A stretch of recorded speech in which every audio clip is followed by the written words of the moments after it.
افغانستان اسلامي امارت مجاهدینو د پنجشیر ولایت په مقام باندې الحمدلله سپین کلمدار بیرغ ورپاو. ماشاءالله الحمدلله ماشاءالله الحمدلله.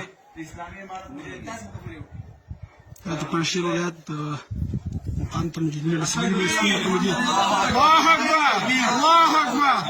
اسلامي امارت د اتلو غیرتمنو مشرانو ته مبارکي وایو چې د دښمنانو هغه آخري ځاله چې پنجشیر یادېږي او هغه ځاله چې ټول قوتونه د افغانستان دلته راجمع سوي او دلته دغه زیرمې ډکې کړي دي دوی مهمات او د وسلو نه.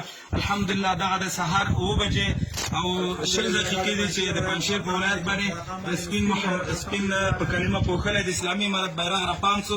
تاسو کتلی شئ د پنجشیر ولایت مقام د فی الحاله د فراه قطعه همدا شانته د هلمند قطعه په تصفیه بوخته دی، مخته روان دي ملګري په تصفیه کوي. ولایت مقام دغه دی.